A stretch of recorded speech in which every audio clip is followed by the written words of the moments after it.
Mr. Chairman, this is a very important amendment. The amendment's been important and everyone's been simple, so we got that. That's what we've been trying to point out, but I don't know, you all aren't, you're sitting on your hands over there. This administration's immigration policies are extraordinarily harmful and traumatizing, and the bill would increase that harm immensely, giving ICE a $45 billion slush fund for detention.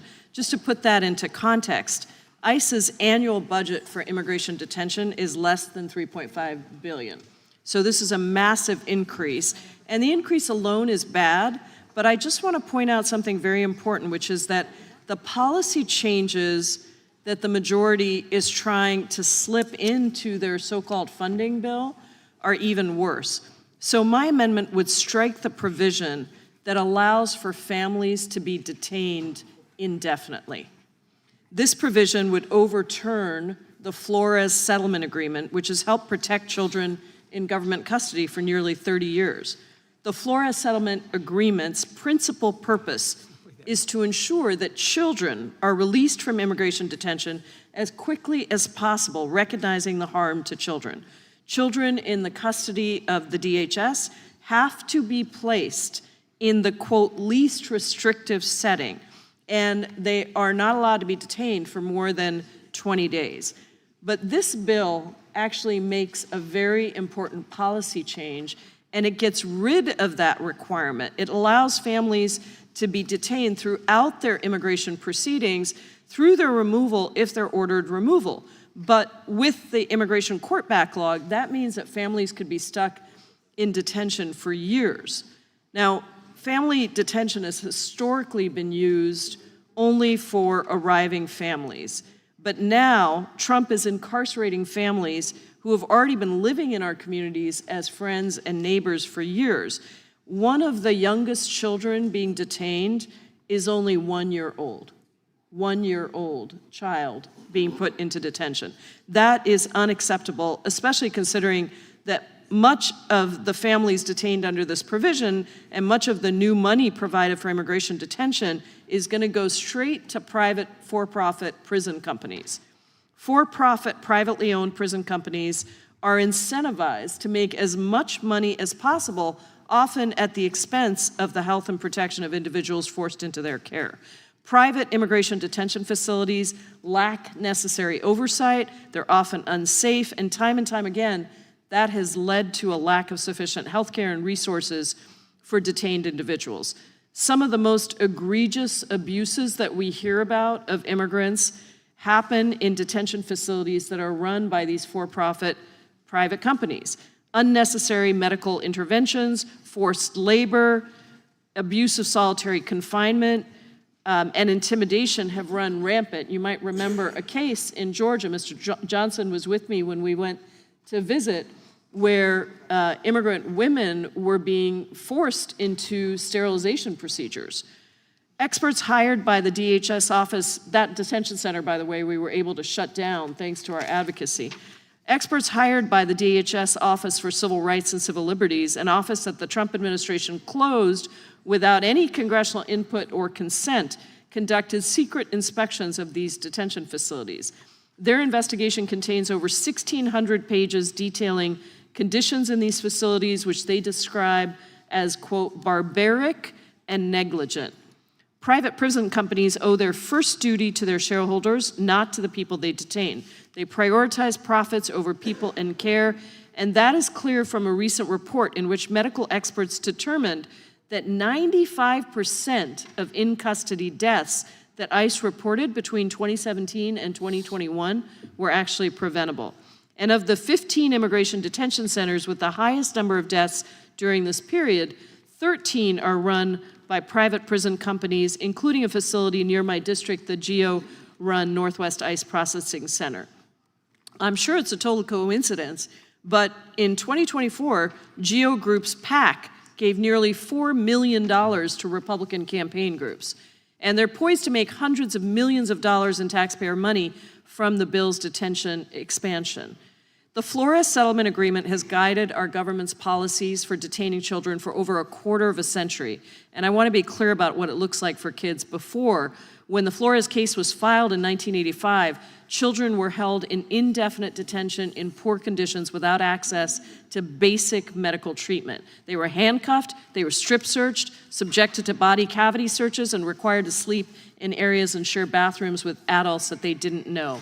I can't imagine that that's something that anyone on this committee would want, and I would ask for the support of our Republican colleagues to prevent the overturning of Flores. I yield back. Gentlelady yields back. Gentlelady from Pennsylvania is recognized. I move to strike the last word. Gentlelady is recognized. I wholeheartedly endorse Representative Jayapal's amendment. Anyone who has worked with kids who've been caught in the immigration system, anyone who has met children who've been held even briefly in a detention center, know how much damage that does to these children, lifelong trauma. We've heard testimony before this committee in the past when there were efforts to detain children in violation of the Flores Agreement. So we can just go back to this committee's own records and testimony from Homeland Security officials. This is not something that the United States of America should ever be a party to, and so I would urge adoption of this amendment. Would the gentlelady yield? Yes, I just have a question. I'm wondering if you think that everyone on the committee has actually read this bill, because this is a policy provision that's being slipped in as as part of a funding bill, and I'm just curious whether you think our colleagues on the other side have read. I mean, none of them are talking tonight. Otherwise, I would yield to anybody on the other side to answer that question. That sounds like it could be problematic on the Senate side with the bird rule. Well, exactly right. I think that there's a really important question about what happens in the Senate, but I would just urge I can't believe any of my colleagues on the other side would want to detain kids. I don't know if anyone over there wants to respond. Doesn't seem like anybody is talking tonight. Mr. Van Drew is looking like he really wants to, but he is trying to sit on his hands. Mr. Van Drew, Van please. Drew has never stayed this quiet for this long. No, I mean... Chairman's got to buy me a drink for this one. Well, I want to come back to just the serious question of whether you all think that kids should be detained. Because the Flores Agreement has existed for decades, and it existed specifically because we had kids who were being handcuffed and strip searched and subjected to body cavity searches and required to sleep in areas and share bathrooms with adults that they didn't know. And I'm thinking that, because I'm the eternal optimist, that maybe some of you over there don't want to vote for that and would vote with me on my amendment to make sure that we do not overturn the Flores Amendment in this, and that we actually preserve this important agreement. I don't know, Ms. Scanlon, it's your time, but I'll yield back to you. But I don't know if there's any other way to get people over there to answer the question about whether they've actually read the bill. Well, and I think there's been a fundamental misunderstanding about what is the Flores Agreement. The Flores Agreement came out of a lawsuit about what was appropriate treatment for children. That's right. And it was a way of the U.S. dealing with the fact that the treatment that was being afforded to children before the Flores Agreement was unconstitutional, was a serious violation of not just their rights, but of their physical and mental health. I mean, the testimony that we've heard about children being held in inappropriate situations that are not appropriate for anyone, but much less a child. Again, it is just not something that I think the United States of America should be party to. Will the gentlelady yield? Yes. Because there's an additional problem on top of this, which I think Ms. Jayapal very incisively got to, which is that by increasing the budget for immigration detention, I think you said from $3.5 billion to $45 billion, what is clear is our government does not have anywhere close to enough prison beds to use all that money. So that money designated for immigration detention of children is going to be outsourced to private prisons. So children are going to be indefinitely imprisoned in private prisons built for profit with substandard conditions, certainly not at all prepared for children or organized and arranged and oriented for children. And so we have so many multiple levels of problems here with this bill that this amendment would solve, which I think is very important for us to consider. I yield back. Mr. Chair. Time of the My time expired. gentlelady. Gentlelady from Vermont is recognized. I move to strike the last word. I yield to my colleague from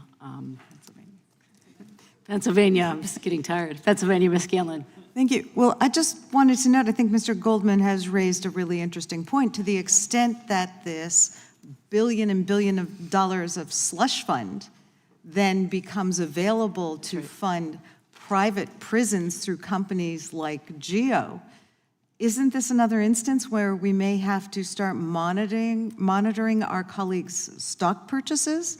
Because I think I recall that once these executive orders started going into effect, we started seeing more stock purchases by our colleagues across the aisle of GEO and these other. Yeah, and then another one, if I may Yes. request the time, is Palantir, which is a large tech company that was started by some of the supporters of the president who are close with other billionaires who've been put in the administration and clearly are advising the president on just about everything. And a certain member of the Republican Party from Georgia purchased Palantir stock, and as I understand the fact pattern, I could be wrong. That's why we have due process, because I would not be the one who would determine whether this is right or wrong. A couple weeks after making this purchase, this Palantir company entered into a $30 billion agreement with the Department of Homeland Security. This Republican member from Georgia sits on the Homeland Security Committee, which is the committee that oversees the Department of Homeland Security, which entered into this $30 billion. My understanding is that last check, that stock had increased by 48% since that deal was announced. And so since we have a slush fund going from $3.5 billion to $45 billion that will almost all go to private prisons, certainly this is something we would need a strong inspector general to oversee, right? To make sure that the Department of Homeland Security is not procuring that money in any wasteful, fraudulent, or abusive way. Is that your view as well, Ms. Scanlon? Absolutely. I mean, the combination of the possibility that the money would go to those kind of private interests that have been so, making all those donations to the president and his inaugural fund and everything, or funding more placements in El Salvador or other inhumane prisons. I think for all those reasons, we should be cutting off this funding. And may I ask another question? You mentioned the funding for the El Salvador prisons. I assume that you're referring to the fact that this administration is using taxpayer money to pay for El Salvador to house undocumented immigrants who were removed from our country without any court appearance and without any due process. And one of them, as we all know, has gotten a lot of attention, is Kilmar Abrego Garcia. The reason he's gotten a lot of attention is because there was a withholding order on his deportation order that specifically said he could not be deported to El Salvador because there was a legitimate fear of persecution if he were sent to El Salvador. And he was sent there. My understanding is the administration admitted that he was sent there in error. I think they called it a mistake, quote unquote. And the courts all the way up to the Supreme Court have ruled that it was a violation of the fundamental right to due process. And the Supreme Court said that the administration must facilitate his return. And Ms. Scanlon, my question for you, since you mentioned the payment, the taxpayer money that is going to pay for Mr. Abrego Garcia to stay there, is would it qualify in your view to facilitate if the administration told El Salvador that they would not pay for Mr. Abrego Garcia to stay there anymore?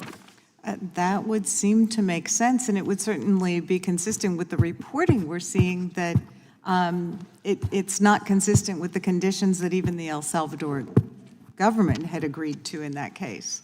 So I thank the gentlelady for the time. Gentlelady's time has I yield back. expired. Gentlelady from California is recognized.